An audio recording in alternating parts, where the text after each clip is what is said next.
Bismillahirrahmanirrahim. Assalamualaikum warahmatullahi wabarakatuh. Oke, sebelumnya di sini saya akan menjelaskan mengenai materi dari praktikum terintegrasi industri 4 ya.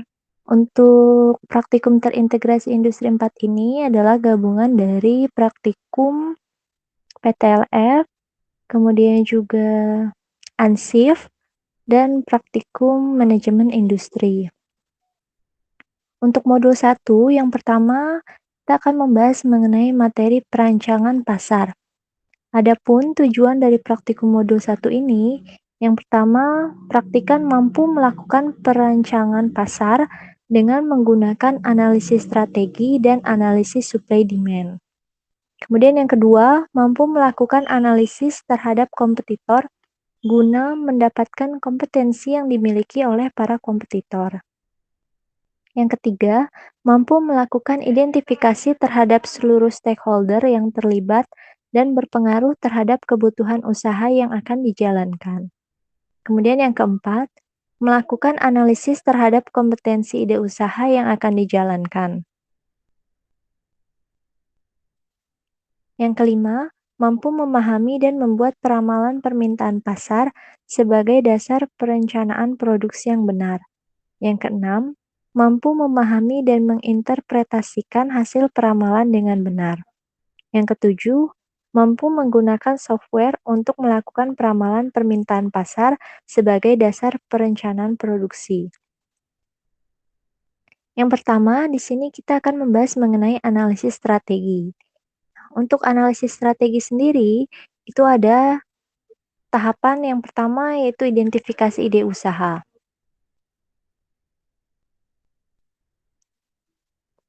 Oke, untuk tahapannya sendiri, yaitu bertujuan untuk memunculkan ide kreatif pada produk yang teman-teman buat. Jadi metode yang digunakan ada memodifikasi, menyusun kembali, menggandakan, dan lain sebagainya. Kemudian yang kedua ada analisis kompetitor. Tujuannya yaitu untuk memberikan informasi mengenai posisi produk yang dimiliki kompetitor satu dibandingkan dengan kompetitor lainnya. Oke, kemudian selanjutnya ada analisis stakeholder. Nah, analisis stakeholder di sini bertujuan untuk mengetahui ya peran dari pemangku jabatan atau bagian-bagian yang berperan dalam suatu perusahaan, ya.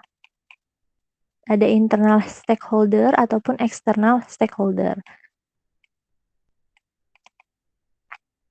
Selanjutnya ada perancangan pasar. Nah, perancangan pasar sendiri adalah proses untuk menguasai pasar dengan memilih teknik pemasaran yang efektif serta efisien dengan melakukan analisis strategi serta analisis supply demand sebelumnya.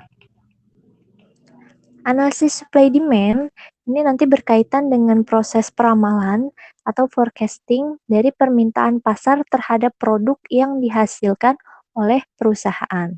Nah, metode yang kita gunakan ini nanti berdasarkan pada tren analisisnya, yaitu metode linear, kuadratik, dan eksponensial. Ya, dari ketiga metode ini nanti kita akan membandingkan berdasarkan nilai errornya, yaitu MAPE, nilai dari presentasi errornya, kemudian MAD, nilai dari nilai mutlak dari simpangan bakunya, kemudian MSD adalah nilai dari akar simpangan bakunya. Ini nanti kita cari menggunakan software Minitab. Ya, kemudian setelah itu dari nilai error terkecilnya nanti kita akan gunakan sebagai hasil peramalan untuk tahun-tahun berikutnya.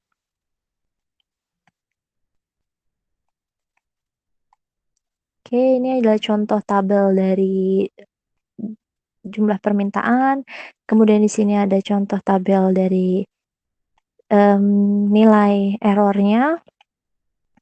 Nah, selanjutnya ada materi mengenai perencanaan market share. Nah, market share di sini itu tujuannya itu diharapkan dapat membantu menentukan kebutuhan serta rencana produksi yang lebih realistis untuk perusahaan.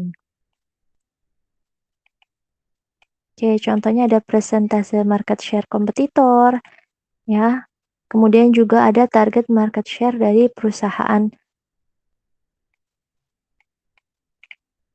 Oke, ini setiap tahunnya ya ada kenaikan untuk presentasenya. Kemudian yang terakhir ada rencana dan strategi pemasaran. Untuk rencana dan strategi pemasaran di sini itu membahas mengenai 4P, yaitu produknya, price, place, dan promotion sebagai inti dari perspektif pemasaran.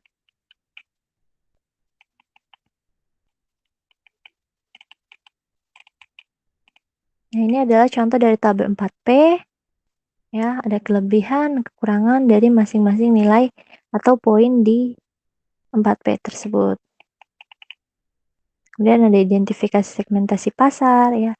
Ada kelompok usia 1, 2, 3, ada kelompok jenis kelamin 1, 2, pendapatan 1, 2, 3. Ya, ini segmentasinya. Ini atributnya. Kemudian ini ada keterangan untuk mengisi dari masing-masing kolom di identifikasi segmentasi pasar.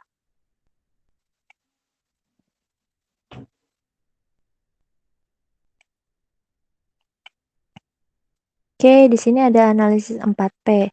Ya, ada kondisi usahanya dari masing-masing kriteria. Ada produk, ada price, ada promotion, dan place. Oke, di sini untuk software yang digunakan kita menggunakan Excel, Visio, AutoCAD atau SolidWorks. Ya, di sini ada Minitab juga. Kemudian untuk tugas praktikum ya yang dipersiapkan adalah desain produk inovasi, mohon maaf. Gambar desain produk inovasi kalian di praktikum PTLF, kemudian ada spesifikasi produknya. Untuk poin ketiga sampai dengan poin ke-9 ini nanti dibahas lebih lanjut di pelaksanaan praktikum terintegrasi industri 4.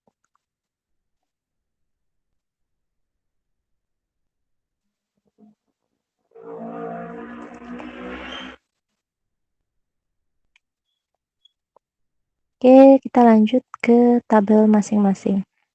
Oke. Nah, di sini ada tabel skala Likert.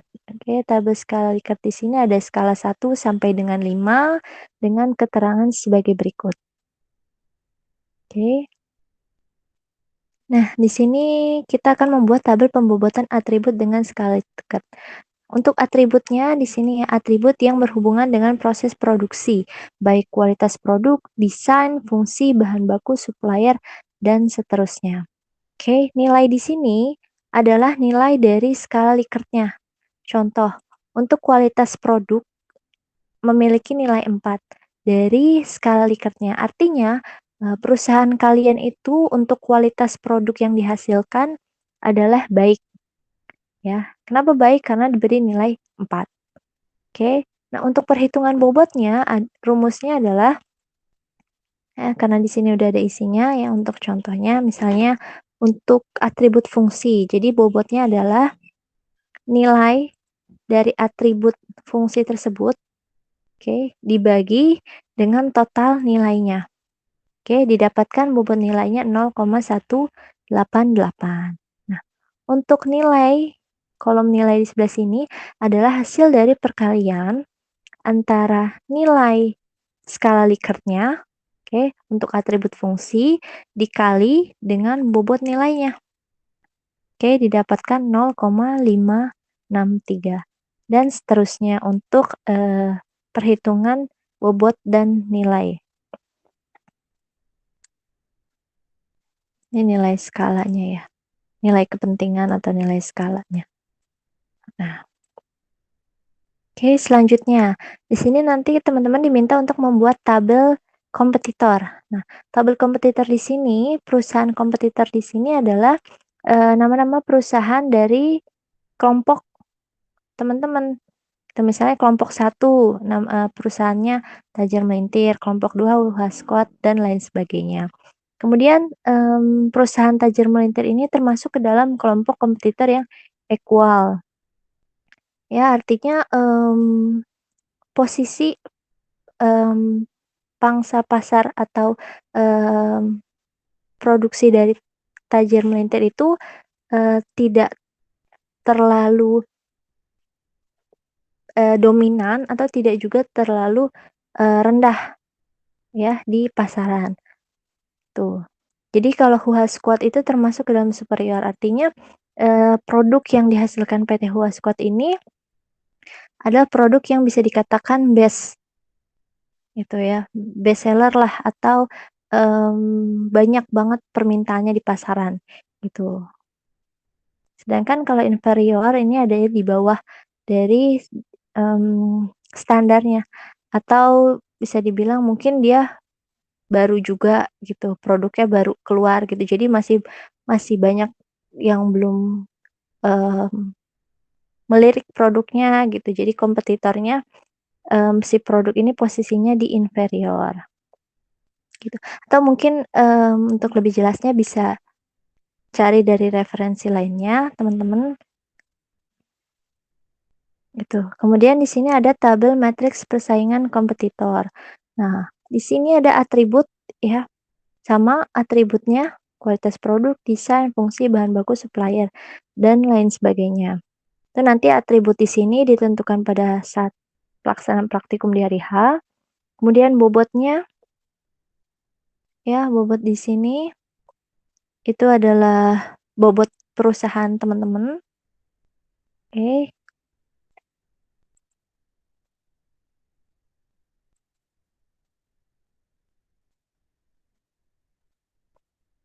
oke di sini harusnya saya yang ini ya. Oke, yang ini yang maksimal. Nah, di sini bobotnya sama ya, diambil dari sini ya, dari nilai bobotnya. Oke, sama ya. Nah, kemudian tabel matriks persaingan kompetitor. Nah, di sini ada, perusahaan Huha Squad, Grow and Shine, Bunda Maya, Maju Mundur. Nah, untuk peringkatnya kita lihat. Jadi mengisinya untuk atribut kualitas produk, ya di sini bobot ini adalah bobot dari perusahaan teman-teman, gitu. Jadi misalnya ini adalah bobot dari perusahaan kelompok satu, ya. Nah, di sini adalah peringkat dari, atribut kualitas produk perusahaan Huha Squad. Nah, nilainya di sini adalah nilai dari atributnya, ya, nilai dari si atribut kualitas produk dan lain sebagainya perusahaan Huha Squad. Begitu seterusnya, ya.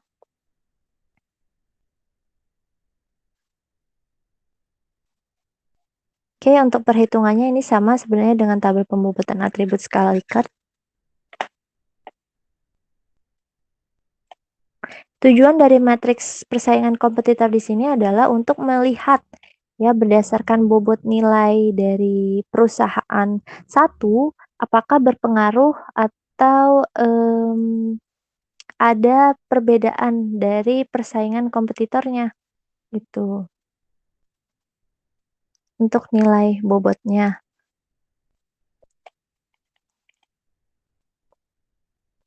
Selanjutnya untuk, data peramalan, tabel data peramalan di sini diambil dari praktikum PTLF ya. Contohnya data permintaan per bulannya adalah 108.029, ya untuk 1 tahunnya berarti 108.000 dikali 12. Oke, ya didapatkan sekian, 1296348 untuk perharinya dan per shift-nya. Oke, setelah itu nanti teman-teman diminta untuk menentukan target market share perusahaan. Nah, persentase market share di sini nanti teman-teman akan dijelaskan lebih detail di saat pelaksanaan praktikum terintegrasi industri 4. Oke. Selanjutnya nanti di sini ada target market share kompetitornya ya, ada tabelnya, di sini nanti juga dijelaskan pada saat pelaksanaan praktikum. Ini hanya menentukan aja, berapa persentase dari market share masing-masing perusahaan. Oke, kita lanjut ke data permintaan.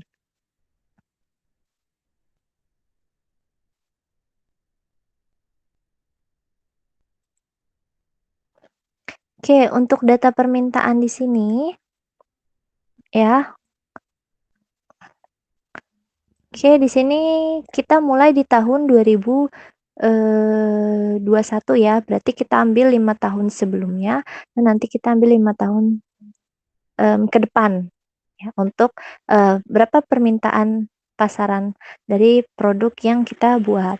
Nah, untuk demand di tahun 2016 itu rumusnya adalah ya bisa dilihat ya, demand dari 1 tahun ditambah dengan persentase market share di tahun 2016 dikali dengan data permintaan selama 1 tahun. Oke, itu untuk demand realnya.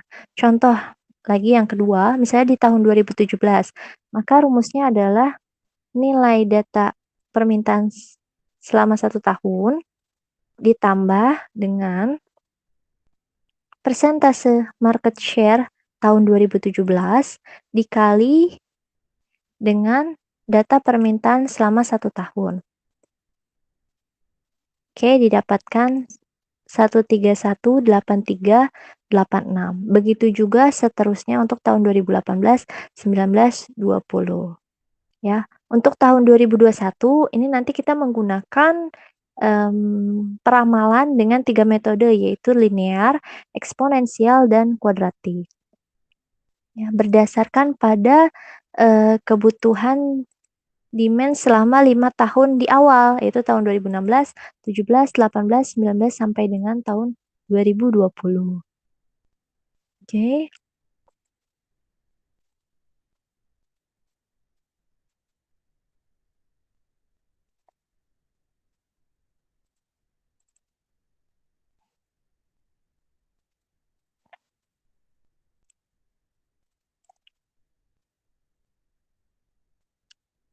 Nah, cara untuk, melakukan peramalan menggunakan linear, eksponensial, dan kuadratik, pertama teman-teman buka software Minitab ya. Oke. Ya, jadi buka software Minitab.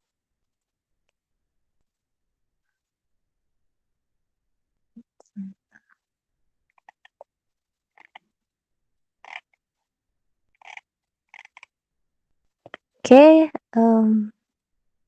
bentar kita buat dari awal.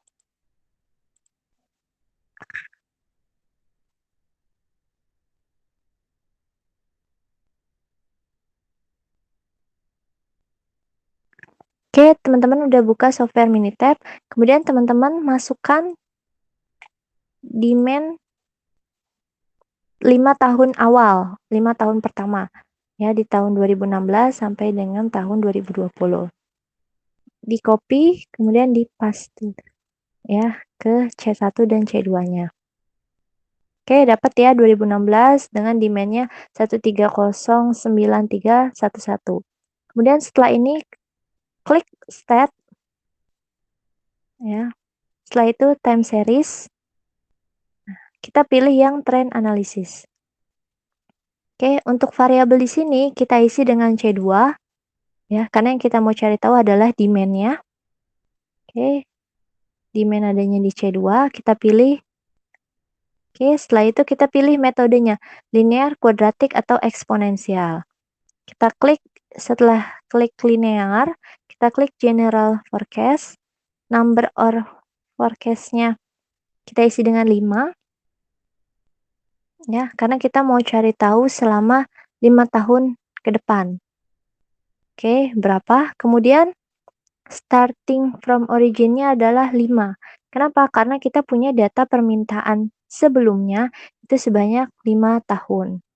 Oke, setelah itu klik OK. Nah, nanti akan muncul plot dari linear trend modelnya.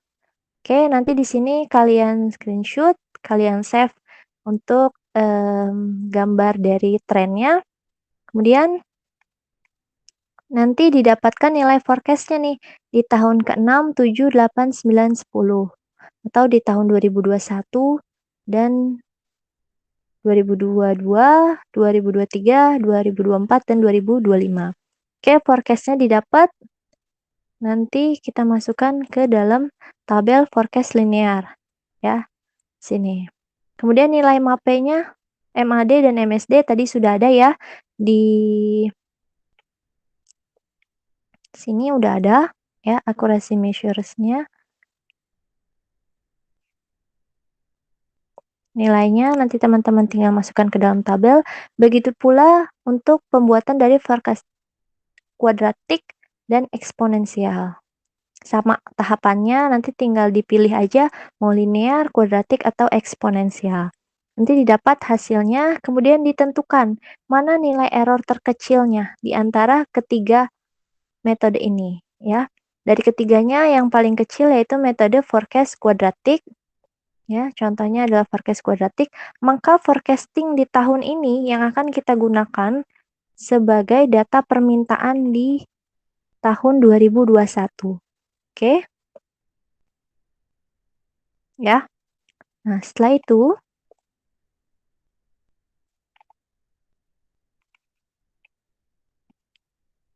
kita lanjut ke tahapan untuk membuat analisis 4P.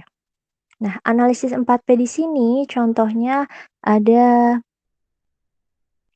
kelebihan dan kelemahan dari produk, price, promotion, dan place. Ya, contoh dari produk misalnya kelebihannya sesuai dengan SNI, kelemahannya dari produk prosesnya itu suppliernya tidak selamanya ready, jadi mungkin ada keterlambatan ya. Kemudian ada di harga, ada di promosi, dan ada juga di place. Oke, ini contoh untuk tabel 4P. Kemudian untuk analisis 4P kompetitor, ya kondisi usahanya. Di sini ada worse, equal, better, not. Nah, di sini teman-teman bisa sesuaikan ya dengan analisis 4P kompetitornya teman-teman ya. Jadi berdasarkan tabel 4P di sini, tabel analisis 4P-nya dilihat disamakan dengan analisis 4P kompetitornya. Gitu.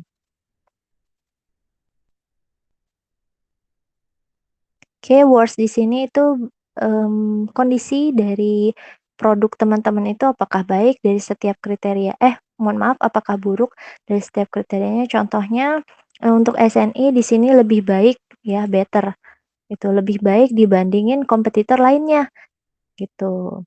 Atau yang kedua, kriterianya desain cocok untuk semua umur. Berarti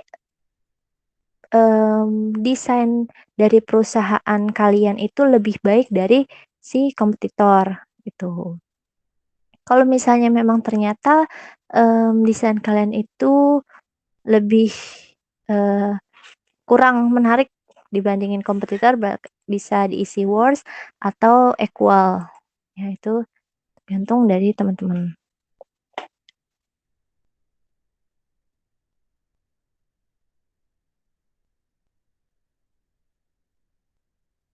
Oke. Nah, yang tadi ya, bentuk pola trennya itu harus dimasukkan ya, di-screenshot, disimpan nanti di tabel Excel-nya. Kemudian ada segmenting. Nah, tabel segmenting di sini ada fiturnya ya, dari mulai bahan baku, desain, usia pakai. Fitur di sini dilihat lagi dari produk yang dihasilkan, gitu. Kemudian segmentingnya. Ya, di sini segmentingnya itu untuk konsumen semua umur, terus laki-laki, perempuan, kelompok pendapatan 1 sampai 5 juta. Nah, untuk tabel ini disesuaikan juga dengan tabel yang ada pada modul, ya, untuk semua umur. Misalnya kalau teman-teman kalian di sini ada kelompok usia 1, misalnya produk kalian itu, ada batasan untuk usia 1, usia 2, usia 3. Itu nanti kalian buatnya seperti ini. gitu untuk identifikasi pasarnya, ya. Atau kalau memang produknya semua umur, ya boleh tabelnya bentuknya seperti ini. Atau nanti, menyesuaikan aja dari kebijakan masing-masing asisten. Oke, ini, pengisiannya bisa teman-teman lihat ya dari keterangan yang ada pada modul. Di sini untuk +3 artinya very important product market field-nya. Oke. Itu selanjutnya analisis produk ya, di sini analisisnya ada keunggulan dan keterangan. Produknya berkualitas nih, unggul. Kenapa? Karena finishingnya rapi dan bahan baku berkualitas. Kemudian packingnya aman, karena di-packing dengan menggunakan bubble wrap misalnya atau, lain sebagainya. Nah, nanti tabel dari analisis produk ini diisi dari masing-masing kelompok. Oke, mungkin itu untuk materi dari modul 1. Sampai ketemu di praktikum terintegrasi industri 4. Saya mohon maaf jika terdapat kesalahan dalam penyampaian. Kurang dan lebihnya saya tutup. Wassalamualaikum warahmatullahi wabarakatuh.